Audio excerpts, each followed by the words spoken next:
affect my water use. Right. Take a shower at the health club.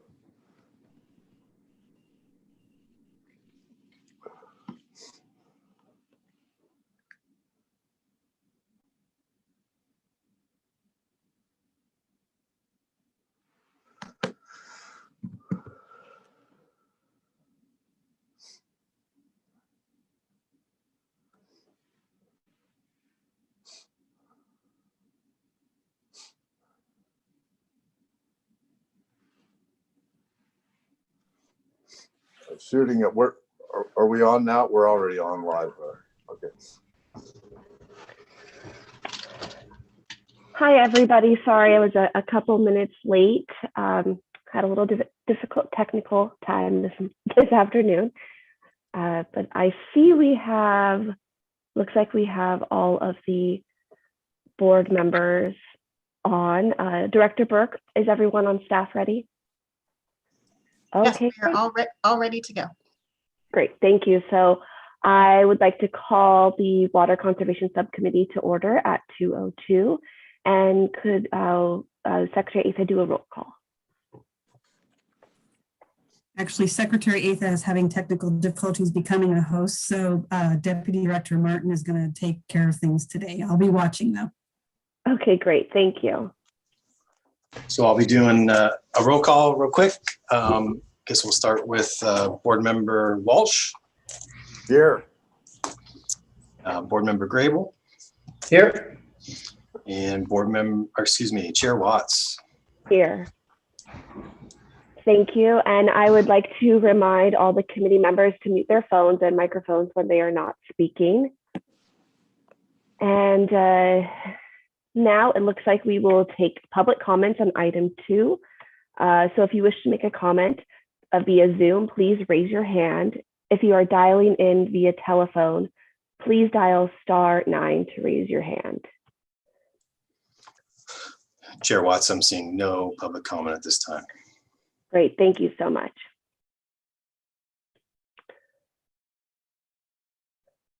So it looks like we have some minutes to approve. So before accepting the minutes, I'd like to open it up for public comment of the minutes approval. If you wish to make a comment via Zoom, please raise your hand.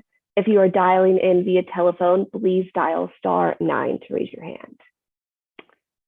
Mr. Martin, do we have any public or live or pre-recorded comments? At this time, I'm seeing no hands raised for public comment. Great, thank you. Now I'd like to move to item 4.1. Director Burke, will you introduce the item? Thank you, Chair Watts and members of the subcommittee. Our first item is our cash for grass rebate expansion, and our water use efficiency coordinator, Claire Nordley, will be making the presentation.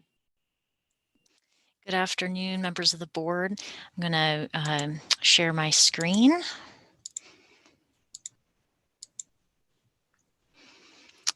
Here we go.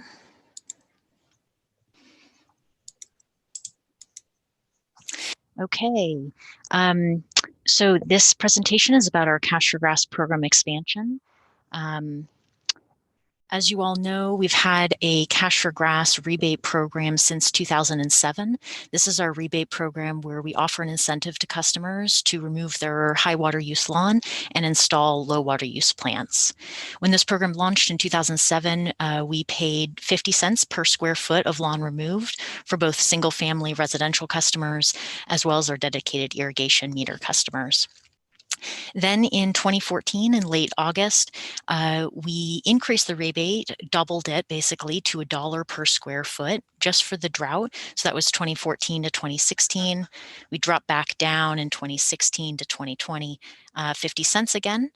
And then just recently, as you all know, we increased it again in July of last year to 75 cents.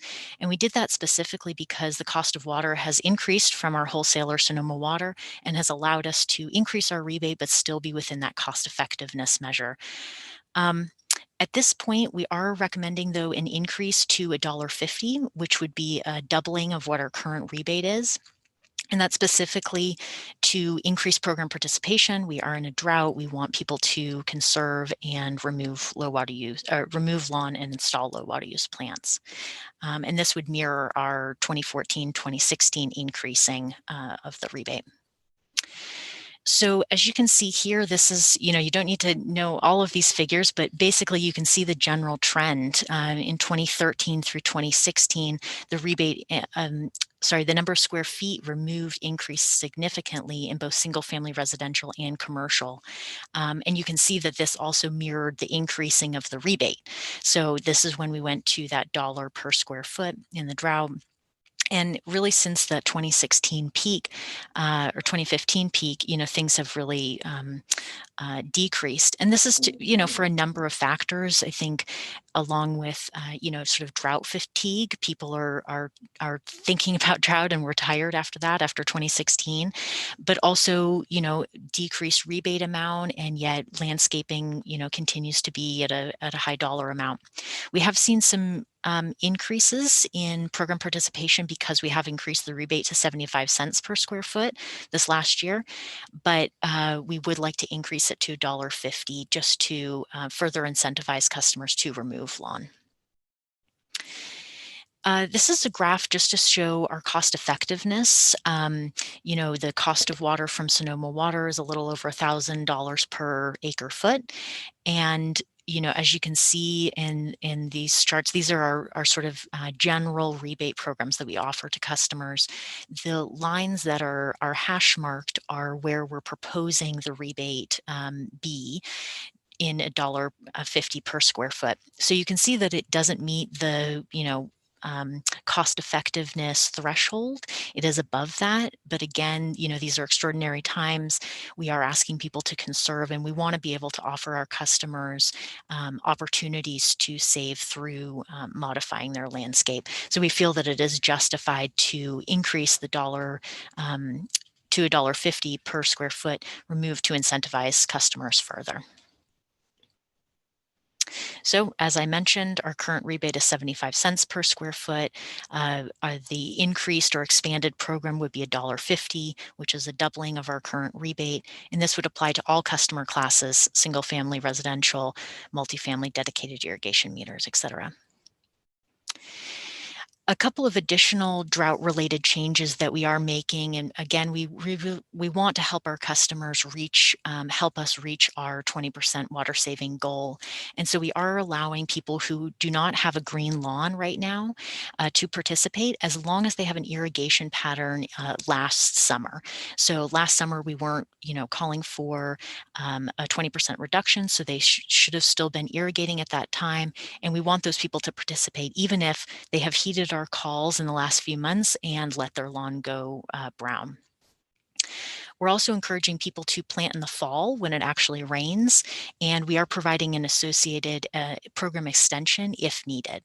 Right now, it's not really needed because we do give them 120 days from the pre-approval. So if they got pre-approved today, their project wouldn't be due until October.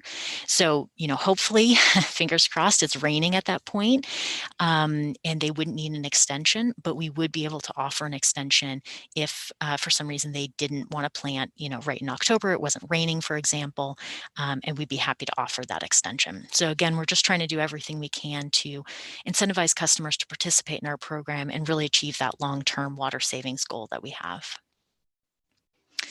So I'll escape from the presentation and stop my screen share and see if there are any questions. Thank you so much for the presentation. Are there any board member questions? Board Member Walsh? Yes, thank you very much, Chair Watts. Claire, on the rebate program, I want to think it's a really great idea. Are there other rebates we may consider, for instance, a portal discount? So somebody signs up to the water savings portal and to measure the water use hourly or daily. Maybe we consider that. And then also on the planting in the fall, is that like a discount program, or is that just another water saving measure where please don't buy a 5-gallon nursery plant and plant it right now? How does that one work? Yeah, good questions. We haven't done a Water Smart Portal incentive program. It's an interesting idea and something that we can definitely look at internally. I do understand that as of last week, I think we had over 500 customers register so far for the portal. So we have had great participation. Apologies for the background noise. And as far as planting in the fall, it's just something that we encourage our customers to do right now for our Cash for Grass rebate program, because we want them to not plant right now. So it I is see. all in the same program. So that is part of the Cash for Grass. So if you're taking out Yes. your grass, so please don't take out all this grass to get us a water savings and then spend even more water on your initial planting during a drought, because those plants are going to be Exactly. thirsty, they're going to be hot. Gotcha. Yes, exactly. Okay, cool. We encourage people to sheet mulch now, so they would remove the lawn, but they wouldn't necessarily be planting anything until the fall, when the rains hopefully help their new plants get established. Gotcha. I really appreciate that. And hopefully people are gonna catch on and look weird together. So we were in one of those neighborhoods where they had a lot of grass. Some people had wells, like gardeners and all this. And we were the ones doing the sheet mulching. We call it lasagna gardening. And we just looked really funky for a while. It looked like a Creedence Clearwater album sounds. So, but yeah, I'm really interested in, if there's any other programs that you wanted to pitch to help save the water, that would be cool. Great. And we do offer free yard signs. So if customers are interested, we can provide a yard sign that says "Drought is here, save water," and people can pick them up from our office. I'd also be happy to, provide them to any of you. And they just go right in the yard and let people know your commitment to saving water. And I think that could help with, some of those brown lawns out there, and really telling people why they're brown. Cool. And, Thank you and very I much. was just going to add, I just double checked, and we're over 1,600 people have signed up for the port, or 1,600 accounts have actually signed up for the portal already. And we're just putting the information out in the postcards. So, we've had a really great response rate. And so I think we'd like to see that kind of play out and see where that goes. It's a great tool. It's free. And so we're continuing to provide information on that.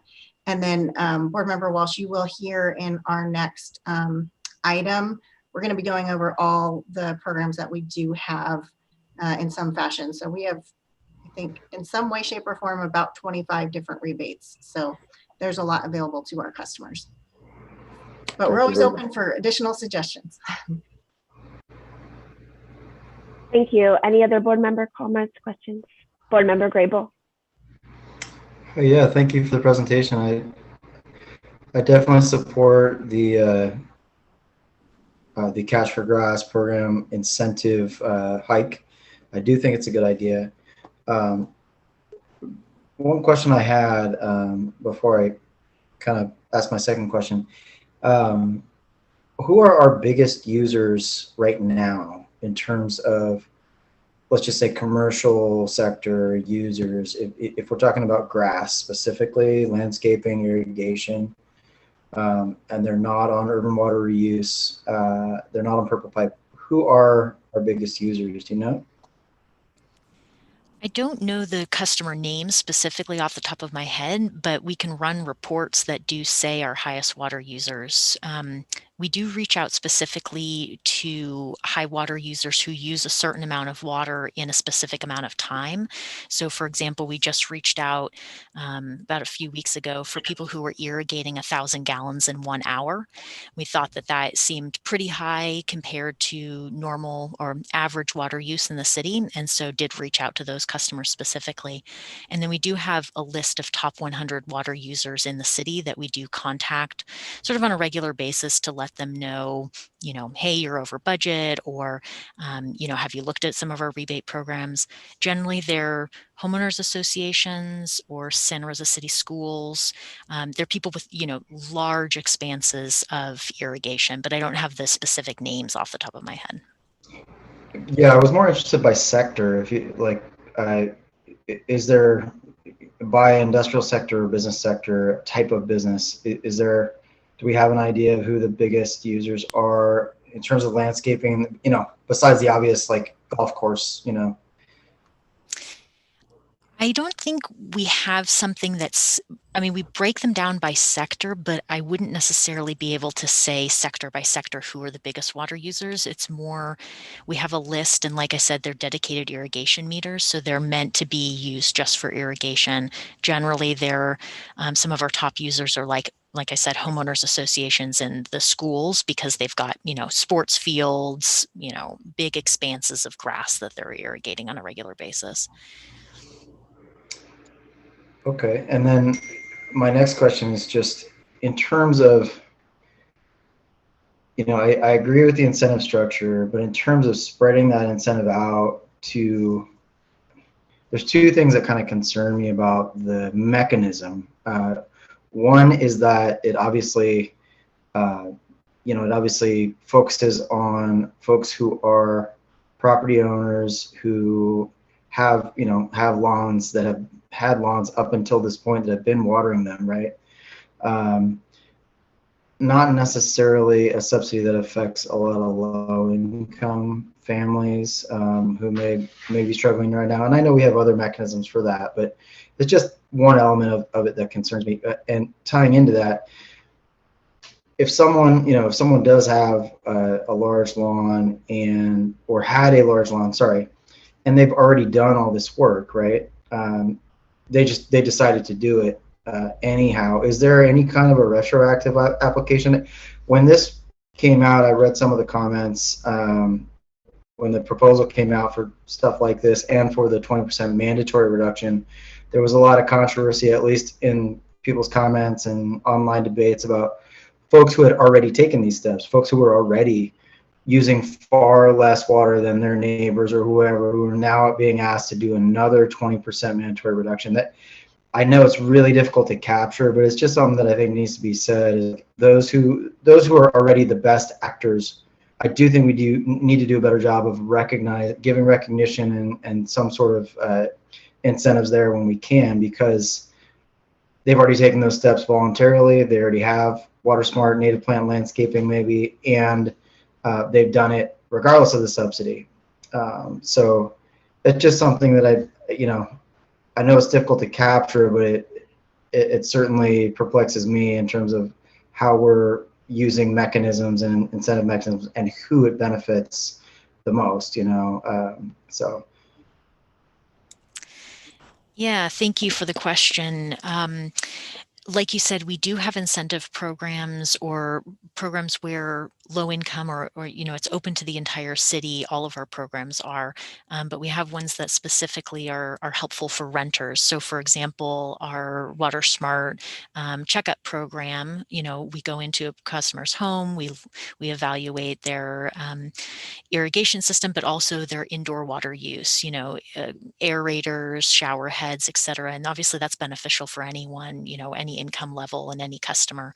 And we have seen a huge increase in the number of requests for those, just, calling for the drought. The other piece with the 20% water conservation rate, we certainly get customers, we call them our super savers, and they're wonderful. They're the people who have saved in previous droughts and who have made those long-term commitments to water conservation.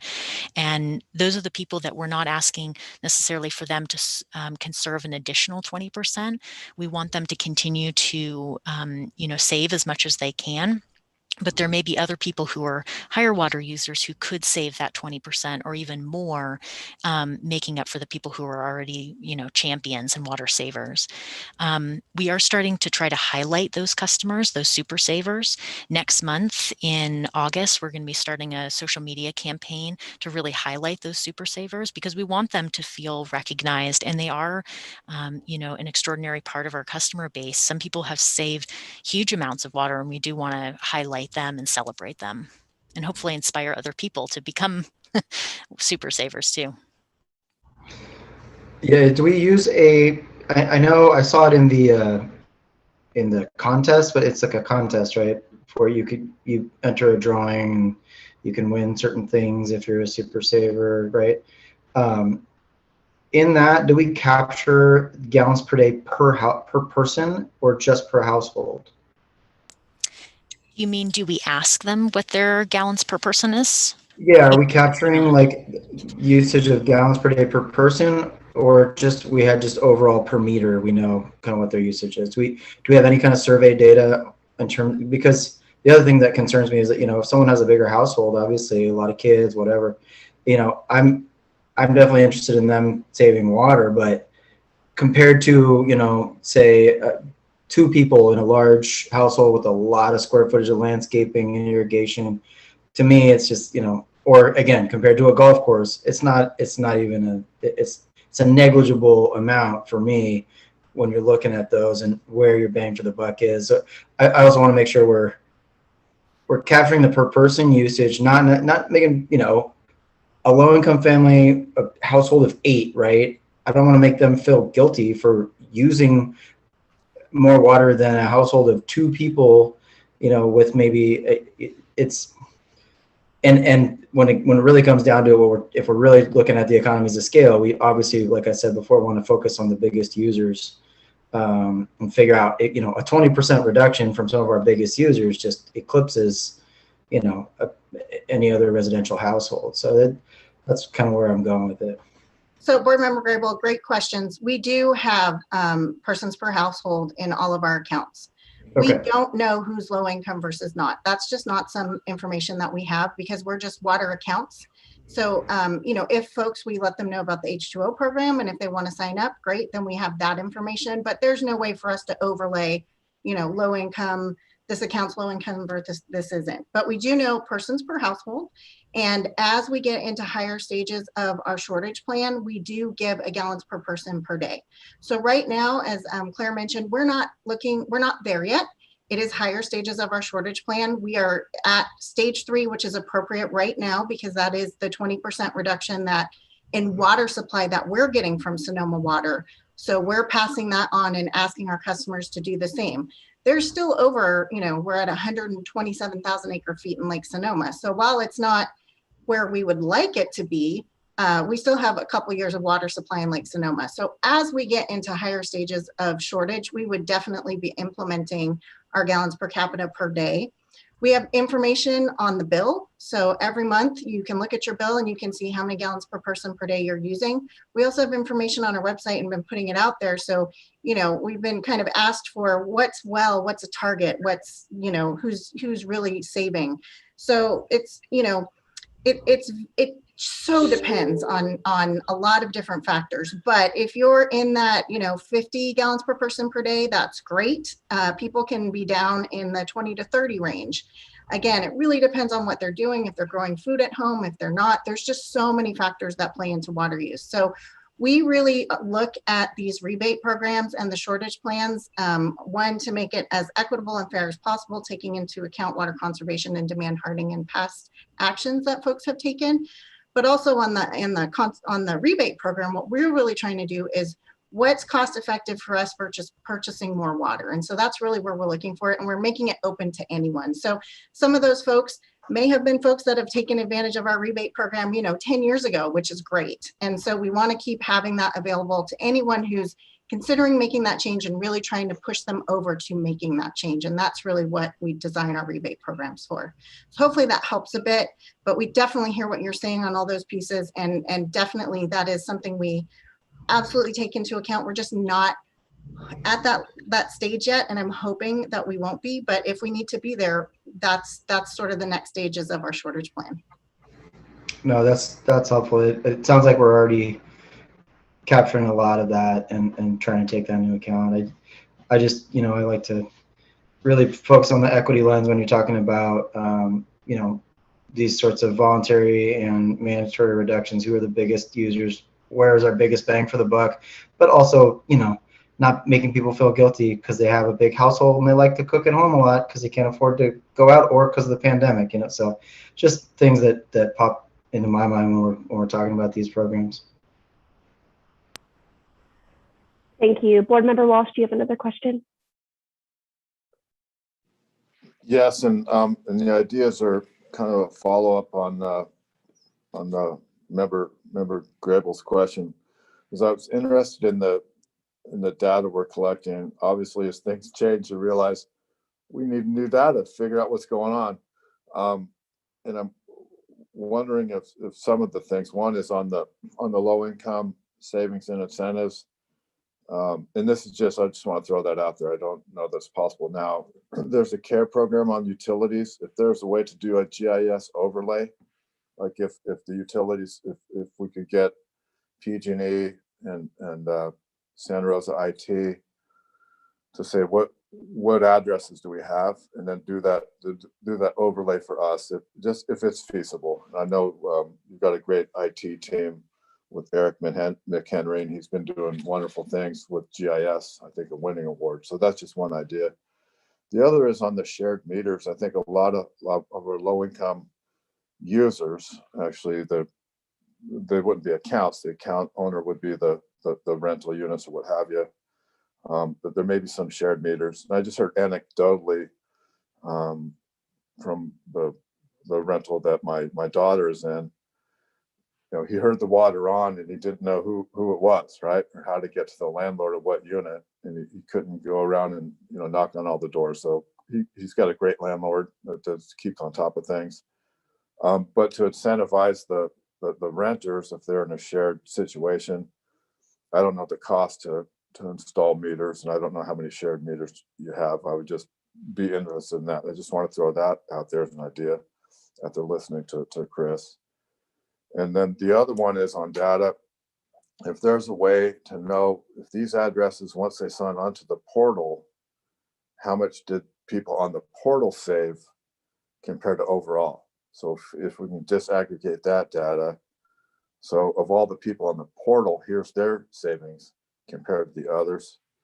And sorry to go on, I missed the last meeting, but there's the other thing is on the messaging on the 20% reduction. And I think Santa Rosa Water's done a great job clearing up the concern. If people have already saved a lot and they think they have to save another 20% and they can't, you know, they have some anxiety. And I think then our answer is, well, you don't. You just have to save 20% over what our expectation or allotment is. If there's a way somehow to message to them, and I'm not sure if the concern is, gee, if we said if you're already below, then you don't have to save the 20. Now everybody relaxes and we save less, right? So there's some natural tension there. And I just want to make sure that we're not failing to tell people, here's the real deal with the requirement, just to reduce the anxiety, right?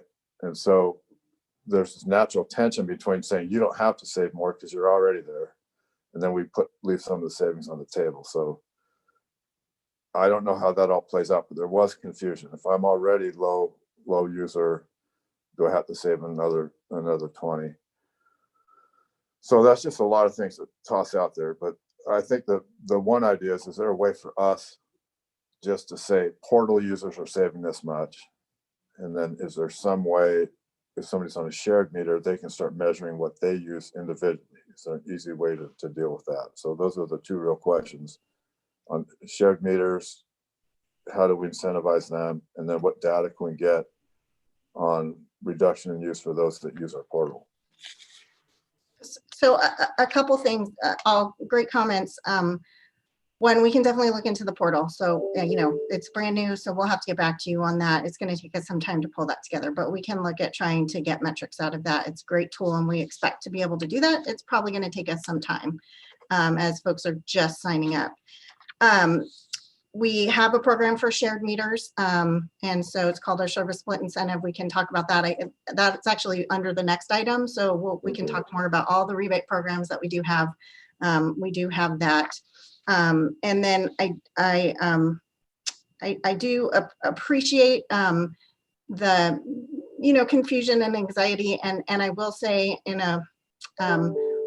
we are, you know, putting it out there that it's community-wide and we're asking our folks, and quite honestly, it's getting everyone's attention, which is a good thing, because we're getting a lot of folks that are emailing or calling in saying, I can't do anymore. And we're like, okay, great. So keep it up. Or actually, if we're looking at your use, you may be able to do a little bit more. So here's how we can help you. So we really do think, you know, the messaging that's been out there, we're putting it out there very clearly that it's 20% community-wide, but the folks that are very concerned and they're calling us, it's right on our website. We're getting back to them. We're letting them know, but it's also a great touch point for us with those customers to talk to them. And I think that's really to our benefit and to drive that type of customer contact than to try and put something out that says, if you're already efficient, don't worry, because we don't want people to be lackadaisical. And a number of people have said, I didn't think I could do anymore. And then they went on the portal and then they said, actually, I realized I can do something else. So I do think that,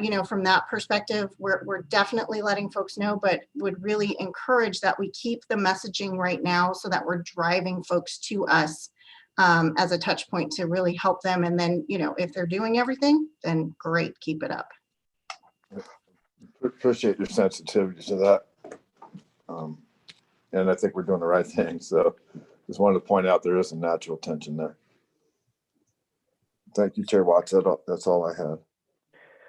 Great, thank you. So it looks like we are support of the recommendation. I don't think we need a formal motion and vote, but it looks like everyone has expressed their support for moving forward with this. So thank you. And I would like a lawn sign for my brown grass that will be torn out soon. So now we will take public comment on 4.1. If you wish to make a comment via Zoom, please raise your hand. If you're dialing in via telephone, please dial *9 to raise your hand. Mr. Martin, do we have any live or voicemail public comments at this time? Chair Watts, I'm not seeing any public comments at this time. Okay, great, thank you. So we will move to item 4.2. Director Burke, if you could introduce the item. Thank you, Chair Watts and members of the subcommittee. So item 4.2 is really going to be a deep dive into our drought update. And Deputy Director Water Resources, Peter Martin, will be making the presentation. And I believe Claire Nordley will also be doing the second half of the presentation.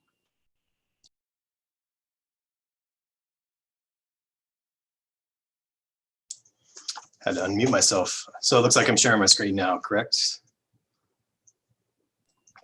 Peter, you're sharing your speaker view, so you might want to change that display setting. Okay, thank you.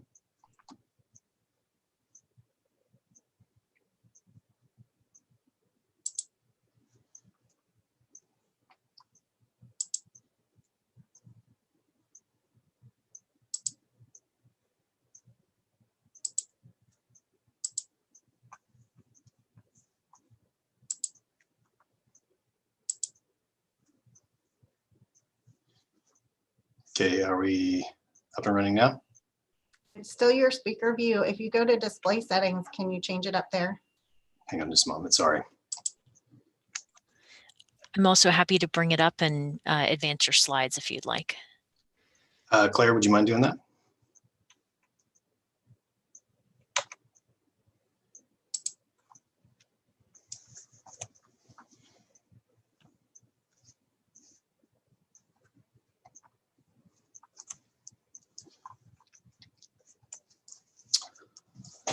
All right, thank you, Claire. Obviously, not used to running these meetings on Zoom, but we're always working through these Zoom technical difficulties together. So thank you very much, Chair Watts and members of the committee. Today, we are going to bring you a kind of comprehensive drought update and talk a lot about kind of how we got here today and how we're going to respond to these drought conditions. And also, of course, look for any feedback the subcommittee may have on our approach. So if you expand to the next slide, Claire. So at this point, I imagine you all are very likely aware we're in the midst of kind of what likely could be the driest single year on record for the region. Water supplies in Sonoma Water's reservoirs continue to remain at their lowest levels in their recorded operational history. As the summer goes on, we're hearing that curtailments of water rights are already occurring for water right diversions on the upper Russian River, and eventually a lower Russian River will also be they'll be seeking curtailments too for water right holders, and that is mainly to preserve the critical releases from the reservoirs coming from Sonoma Waters to reservoirs Lake Sonoma and Lake Mendocino. As part of this drought, Sonoma Water sought to reduce those releases earlier in the year, and the State Water Resource Control Board issued a temporary change order, and that allowed Sonoma Water to reduce their releases significantly from both Lake Mendocino and Lake Sonoma. The change order also allowed them to reduce releases from Lake Sonoma, and that will help them to preserve storage throughout the remaining year. But with that action, sort of came a requirement for a cutback of deliveries to the contractors, including Santa Rosa Water. So I'll talk a little bit more about that in my next slide. So the contractors are subject to an agreed upon water shortage allocation methodology, which is outlined in section 3.5 of the restructured agreement for water supply between Sonoma Water and their contractors. That same section of the agreement also outlines that an alternative methodology can be unanimously approved by the contractors. This methodology, in 3.5, obviously is sort of has a framework for developing the minimum needs of each of the contractors based on their historical deliveries and historical use, and also sort of incorporates certain credits for investment in water conservation and the resulting demand hardening from that conservation long term. And then additionally, it also evaluates local supplies that can be developed by the contractors. This methodology has not been revisited in several years. So just to remind everyone, in the interest of being able to move swiftly, the contractors proposed an alternative methodology, which was approved in May. And that alternative methodology is a flat cutback across all the contractors to help Sonoma Water meet their 20% reduction in deliveries over 2020 levels. And that is from July through October of this year. Next slide. So kind of wanted to put up this slide and just let everyone know how we're doing. Obviously, as I mentioned in the previous slide, the requirement's going to kicked in on July 1st. In terms of total system demand, if you remember, we started messaging to the public in May through a voluntary action by the City Council requesting a voluntary 20% reduction in water use. So we saw a 22% reduction in overall water use in the total system. And then in June, we saw about 10%. In terms of meeting our targets for Sonoma Water deliveries, I've highlighted that in the orange section. We are at 92% 8% reduction and 15% reduction overall. This is obviously being bolstered by the fact that we have additional well water production in comparison to 2020. So that's helped to offset some of that additional demand that's not being met. But we're hopeful that, as you know, the message is starting to get out and that we'll see increased conservation as we move throughout the summer, especially because those are our peak delivery months. And so, we're hopeful that starting this month, we'll see more than 20% cutback in supplies overall. Next slide. So I was hopeful that I could just kind of share sort of the strategy that we have proposed for the summer as far as our drought response and demand management planning this year. We have 5 tools in our toolkit here. Obviously, our regional water use efficiency coordination efforts, the enaction of the water shortage contingency plan and response actions. I'll cover those 2. And then Claire Nordley will cover the remaining items that are more specific to our utility, which are our operations planning and internal and external coordination, citywide customer outreach and planning, and then of course, couldn't do much without the water use and efficiency program implementation that is being done by our incredible water use efficiency team. Next slide. So I'll start off with the regional water use efficiency coordination that we're doing right now. Just kind of wanted to provide some highlights of the Sonoma Marin Saving Water Partnership. We've continued to work very closely through the Sonoma Marin Water Saving Partnership. Saving Water Partnership, not Water Saving Partnership. I always get those flip-flopped. I apologize. It was created in 2010, And the partnership has grown from an original 8 members to 13 as recently as last month. So we're still seeing additional members joining. I believe the city of Healdsburg just recently joined. And these include various utilities from Sonoma and Marin counties that have worked together in the Russian River watershed to provide regional solutions for water use efficiency. And this partnership is sort of yielding results and working together obviously maximize the cost effectiveness of various water use efficiency programs in our region. The partnership has successfully leveraged various grants and water use efficiency programs that can be applied on a regional level rather than the individual utilities going on their own. And you can see in this graphic here in the top right, sort of the regional gross gallons per capita per day for all these water use, for all these various utilities is well below the state average for most of these agencies. So it's very, very promising, I guess. And overall, we can point out here, based on this graphic, that all the utilities basically exceeded their 2020 mandated targets for gallons per capita per day in terms of gross use. That was a mandate of 20% by 2020. And then I just want to point out some of the highlights in the bottom right corner there. The agency also coordinates the Qualified Water Efficient Landscaper Program. Many of our staff at Santa Rosa Water have gone through that program. They certified 55 professionals last year. Excuse me, this is our numbers from the fiscal year, I should point out. So 2019, 2020.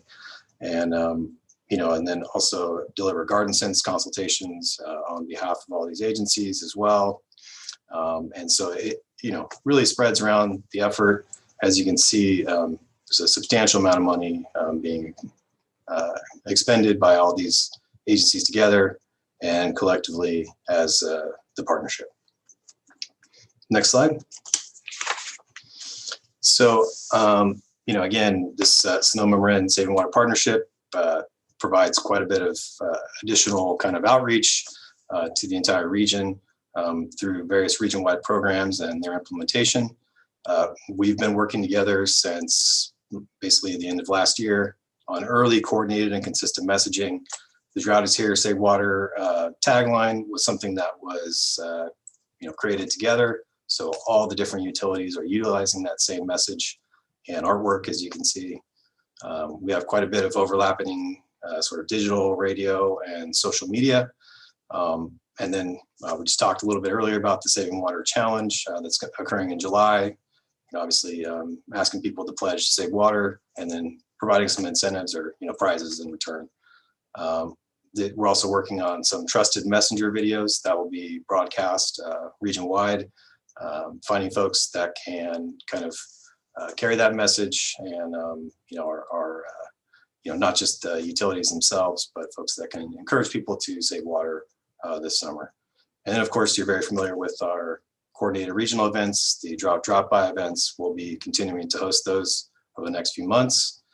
And then, thankfully, too, the partnership also redirects traffic to Santa Rosa Water and other partners' resources. Some folks may, want to know about programs, but they may not know directly how to navigate to our web pages or resources. That partnership also provides, that pathway for folks to find those resources as well. Next slide. So just moving on, I just want to talk a little bit about kind of the water shortage plan, and contingency plan and the response actions. As you're aware, on June 29th, the City Council passed a resolution declaring a drought emergency and adopting stage-related the city's water shortage contingency plan. Furthermore, they directed staff to implement the water conservation program as defined in stage 3, which ultimately will help us to realize a mandatory 20% reduction in water use community-wide. And then, of course, authorize utilization of water enterprise catastrophic reserve funds if necessary due to reduced water sales. Next slide. Just advance the slide 1 tick here. So the city's water shortage contingency plan has 8 stages, as you can see above. And based on our allocations for the remainder of the summer, the City Council enacted a stage 3 of our water shortage contingency plan consistent with a 20% reduction needed. And so, yeah, as we kind of talked a little bit earlier, we've been messaging to the public. There is a little bit of confusion, but it does sort of include a community-wide target that will be achieved with, sort of various demand reduction activities collectively as community. And it doesn't place targets on individual customers or households' use, but the city is really just asking our customers to comply with several prohibitions and restrictions and just really strictly adhere to various water saving behaviors in their home or business to achieve this 20% savings target. Next slide. This is a list of the prohibitions and restrictions. As you can see on the right, a bill insert will be going out with all these restrictions. It may have gone out already, but of course there is strict limitations on timing for irrigation in the evening to reduce evaporative losses. Shut-off nozzles for hoses are required. We're not allowing any washing of hard surfaces unless required for public health and safety. We're asking that restaurants only serve water upon request. And then hotels and lodging need to message their guests about laundering of linens only upon request. And then no pressure washing with potable water with some limited exceptions. Next slide. So how are we going to enforce these prohibitions? We've been doing quite a bit of immediate outreach to customers. A letter to all customers actually just went out. And so some of those are starting to hit people's mailboxes right now. That letter, outlines the importance of saving water right now, and then also the prohibitions and restrictions that are being enforced right now.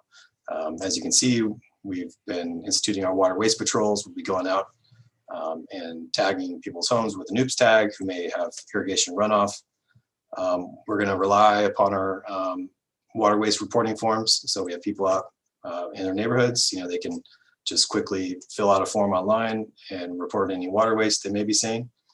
And then, of course, we've kind of talked a little bit about the automated metering infrastructure, but we can utilize that to see customers' usage immediately and be able to follow up with the customer and notify them that they may have some issues of when they're not complying or water waste in their home as well.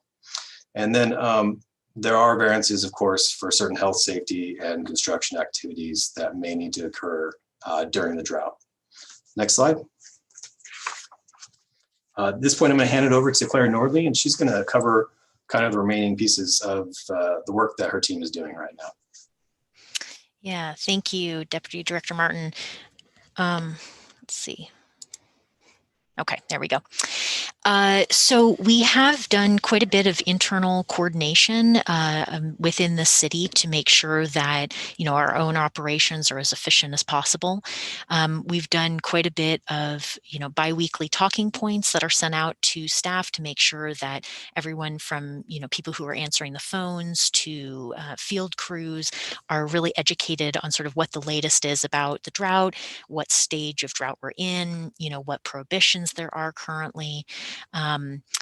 We also are improving our tracking in that we're looking at our advanced metering infrastructure, AMI data, and confirming, what the irrigation patterns are of customers. We're looking at, specifically reaching out to people who are using more than average water users to help them save and offer our programs. We also have received or are going to be receiving weekly water data from Sonoma Water so that we can ensure that, if we're getting close to the end of the month, that we are really on track for that 20% water conservation target. We're also doing quite a bit of coordination with different departments interdepartmentally. We're working with our Parks and Rec department, for example, to ensure that our own park sites are adhering to the irrigation prohibitions and are efficient. We're working with our facilities and maintenance staff as well. We've put bathroom clings, they're mirror clings or window clings in each one of our city office bathrooms on the mirror that say "Drought is here, save water," to just remind people while they're washing their hands, turn off the water, etc. We also have car magnets that we've put on many of our city vehicles to remind people that, drought is here, save water, so that as we're driving around and interacting with the public, we've got a concerted message that's going out sort of across all departments. We've also been working quite a bit with planning and economic development to make sure that we're reaching out to people that are current on the business tax license and ensure that we're reaching out to businesses to let them know about specific restrictions or prohibitions that may be affecting them. I can talk a little bit more about that right now. So as Deputy Director Martin said, we are working in a regional effort with Sonoma Water and the other contractors to make sure that we're putting out messaging regionally across our entire Sonoma County area. So as was mentioned previously, right now we have a July water saving challenge that's happening. That's at savingwaterpartnership.org/challenge, where customers can pledge to save specific pieces of water saving, information or behavioral changes at their property and be entered in to win prizes. And we are collecting that data. So internally we will know, who in our service area participated. And we've also asked them if they're interested in participating in any of our rebate programs so that we can reach out to them after they've submitted their form proactively and get them signed up for any rebates that may be appropriate for them. We're also working with business development associations and tourism associations. So we've met with the Hispanic Chamber of Commerce, Santa Rosa Metro Chamber, Visit Santa Rosa, Railroad Square Association. Really, again, just making sure that we're reaching out to the business community and making sure that they're aware of our requests for conservation and to ensure that they are in compliance with our prohibitions and restrictions. So for example, for hotel and lodging establishments, we're sending a letter to all of them, letting them know that they are required to put table tents on each one of their, for restaurants, each one of their tables, letting people know that water can be served upon request. And then for hotels and lodging, that linens can be reused if customers want. And so they are required to have messaging in each one of their hotel rooms and bathrooms. We're also reaching out to vacation rentals, so short-term, Airbnbs, et cetera, to ensure that they are also posting messaging, which is required.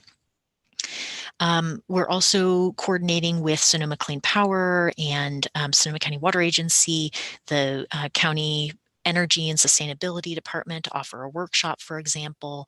We're coordinating with them and making sure that we have their materials so that during our next Drought Drop-By event in August, we can hand out some of their materials. So we're really just having a synergistic approach and making sure that we can do some dual marketing and we can help each other out. We're also working with landscape contractors through our use of people who are experiencing continuous usage that we noted through our AMI system, and making sure that those landscape contractors are aware that they have to turn off their irrigation during the day, and then as well as offering them our rebate programs. So now I'll be talking about our citywide and customer outreach planning. So we've been doing, extensive outreach really since last year, actually, but things have definitely sort of ramped up in this busy time during the summer months, which is always our busy time, but especially busy now with the drought. We've sent out 2 direct mailers, so letters to every single customer in our service area. One in May when the City Council enacted a conservation request for 15%, and then again just recently, I just got mine yesterday actually in my mail, that specifies 20% conservation request mandatory community-wide, and those have been extremely effective. We found that during our Drought Drop-By event in I think that was in earlier June, a lot of people actually showed up to the event with the letter in hand, specifically that noted, this is the Drought Drop-By information. So clearly people read the letter and had the letter. So that was great to see that people were really connecting with that. We've also been doing bill inserts since last year. We advertise different things such as our rebate programs or workshops that we're offering, or like Deputy Director Martin showed on that screenshot, an actual bill insert of our specific prohibitions and restrictions right now. We're also doing quite a few BPU and City Council updates, as I'm sure you all note. Workshops, we have a full suite of workshops that we're hosting this year, and I will talk about those in a little bit more detail in another slide. We're also doing weekly social media posts. We have digital and print ads that are running right now. We are doing radio spots on both English and Spanish radio. We also do outreach to specific customer classes. So we have been able to really dial in and sort through our different customer classes to ensure that we're reaching out to people who specifically need that information. So we were able to, for example, partner with our Stormwater and Creeks division to send out letters to power washers. They normally reach out to power washing companies specifically because of the stormwater impacts from disposal of that power washing, but we were able to use that list to reach out to power washers and let them know that they need to apply for a variance. So again, it's just that interdepartmental work that we've been doing. We also have a lot of opportunities for banners, as the city owns many properties throughout the city. So we've been able to put banners and signage up at prominent locations. And I've got some pictures on the next slide of some of those great spots to highlight. We've also been, obviously working with the public directly to offer them any of our rebate programs, our Water Smart checkups. And in a later slide, I'll show the huge increase that we've gotten in call volumes, et cetera. We also have our water waste report forms online, and really our most important page is the srcity.org/savewater webpage. That's where we have many frequently asked questions on there that we've been getting as a water use efficiency team on a regular basis. We just add questions onto there as we find that they're coming up. We also have all of the prohibitions listed on there. We have more information about our water supply, and that's where our water waste report form lives. So we really encourage people to go to that website. We do update it, at least a few times a week, because things are changing and we're getting so much information and requests for customers. And then we do have another drought drop-by planned, excuse me, for later in August, and I'll be covering that in the next slide. So here's some great pictures of us with some of our advertising. You can see we've got the car magnet on the top left-hand side. We've got a yard sign on the right. The city buses have ads on them. And then, as I was mentioning, many of our city facilities, we've been able to put banners or hard signs up. We're also working with a lot of our prominent business customers. So to add in banners or signs in somewhere in their landscape so that we can get the message out and it's not just on city property.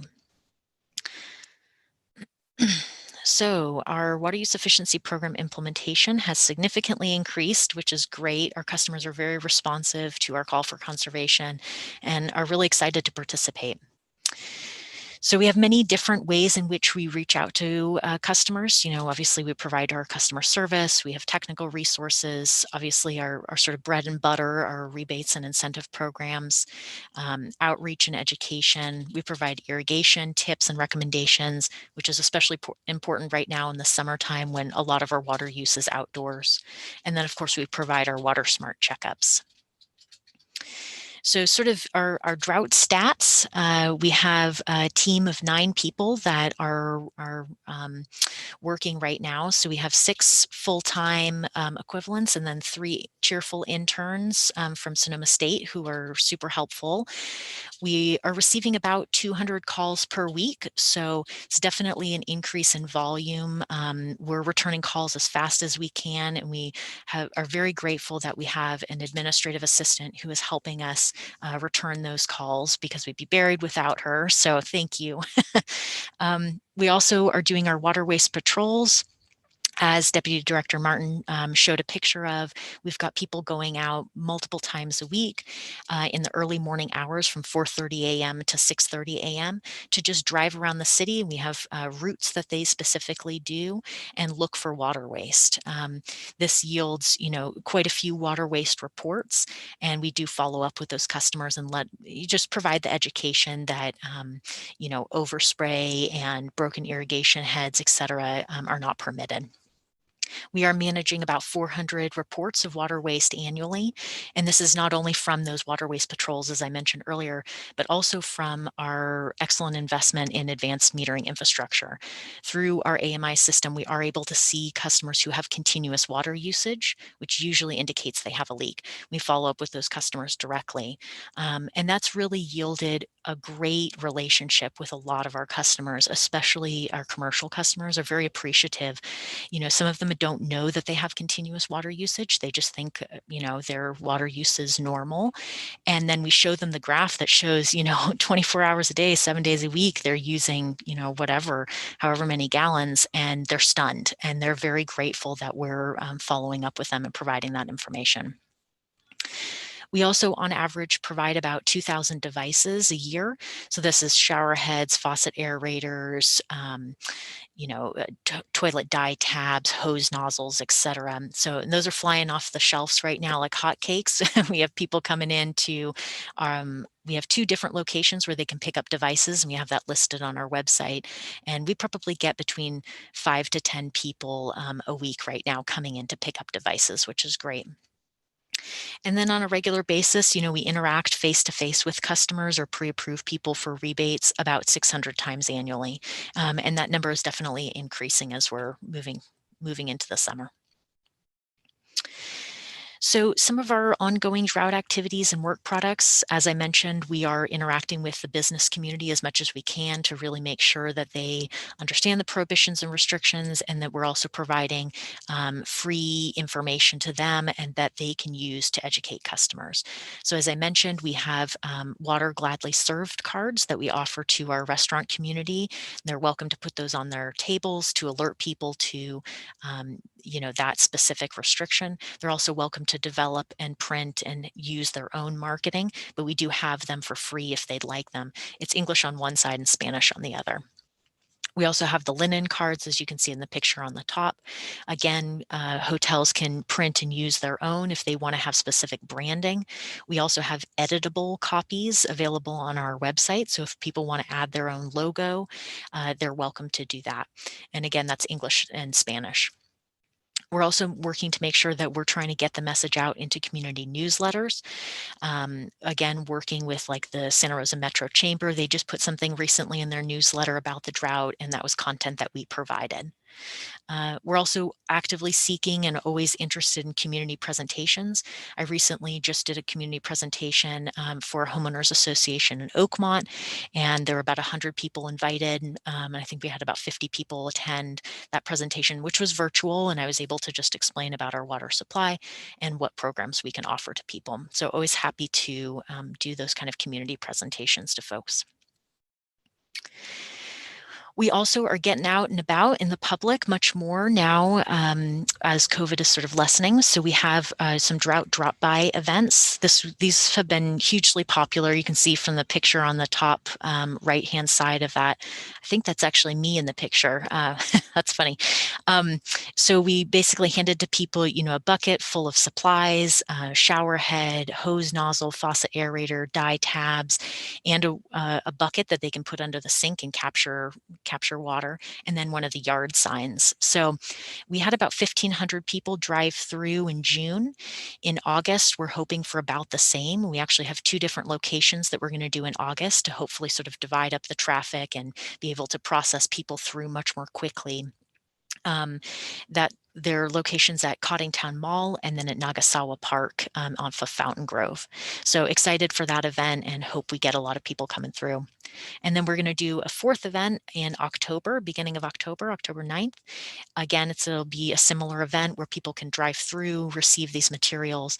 And people were so excited and really grateful that we were doing these events. So we're excited to offer them, and glad we can get out those water saving devices to customers. Also mentioned that we have the Water Saving Challenge that's happening right now. We've got some great prizes for people to win. We're going to be giving away a free irrigation controller, car wash coupons, a rain barrel, a clothes washer. Got really big prizes, so hope people go on and pledge to save water in the month of July. Then in August, we are working with a series of different commercial businesses and organizations who are trusted messengers in our community. So for example, we worked with the Santa Rosa Junior College and Amy's Kitchen, as well as a landscaper, to put together a video that talks about water saving tips that people might be interested in. And it's really just a way for our community to have a peer-to-peer conversation instead of us as the water utility providing that information. So it's really trusted messengers in the community communicating water saving tips to the public. We hope that those will be released in August. We've also have a robust workshop series that's been going on, since the beginning of the year. We've got some in March. We had a presentation in March. In May, we had a couple of presentations in July. One is coming up tomorrow, actually. And the one in July, on the July 6th, was completely in Spanish. And then the one on the 13th is in English, but the exact same material. And we've had about 120 people sign up and register for that workshop. So it's been really exciting. And then we've got 2 more, one in September and in November. So all of that, we've been really busy, and it's really exciting to see our customers commit to water conservation and be really excited to engage with us and adapt to our programs. So thank you to Santa Rosa Water customers. And, we're always looking for feedback and ways to improve. And, we think about this every day and our mind is really in it. So sometimes we can miss something. So if you have ideas and feedback, we're always open to new ideas. And I'll just be taking notes over here. So I'll pause now and see if anyone has questions or feedback. Thank you so much for your thorough report on this. Are there any board member questions or comments? Board Member Walsh. Yes, thank you very much. It was just such a great presentation, and the feedback. There was some water waste. A friend of mine said, "What do I do?" And I said, "There's a form there," and I went ahead and filled out what the problem was. My friend didn't want to approach the neighbor. I guess they didn't indicate that they're open to conversations about stuff like that. And the water use went down, and all of a sudden they're a great neighbor again.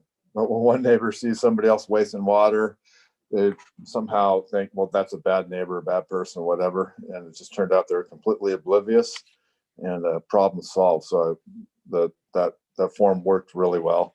And then just the other thing is I do appreciate seeing the save water signs. And I wondered if there was a way, if you had super savers or people that are using very low water on a per person basis, if maybe there's a sticker you could put on the sign that says they're a super saver. And that's all I have. Great, thank you. Sorry, Claire, talk over you. Okay. Are there any other board member questions or comments? All right, well, I think you guys have been doing so much work, and I know that you're in this every day. I do think from the community's perspective, as things open and you're able to get out to more places where community is at, as opposed to the community being proactively coming to events like the Drought Drive Up and those things, although those are wildly successful, but obviously we're missing a good portion of the community that might not know about those or are unavailable at those times and so forth. So as we can safely, of course, go to meet the community where they're at, that's the only other thing that I would say from an equity lens to think about once staff is comfortable and safe to do so, of course. But other than that, I don't think we have any board member questions or comments, but we will open it up for public comment on item 4.2. If you wish to make a comment via Zoom, please raise your hand. If you are dialing in via telephone, please dial *9 to raise your hand. Mr. Martin, do we have any live email or voicemail public comments? Not seeing any comments at this time. Thank you. Okay, well, thank you very much for the thorough meeting today, and also publicly congratulations to Board Member Grable on welcoming his baby boy. And Sorry to put you on the spot, but he's adorable. So congratulations, and I'm impressed that you're here today. So with that, it looks like we can adjourn the meeting at 3:10. Thank you, Thank Chair you. Watts. Thanks, Santa Rosa Bye. Water, and congratulations, Chris.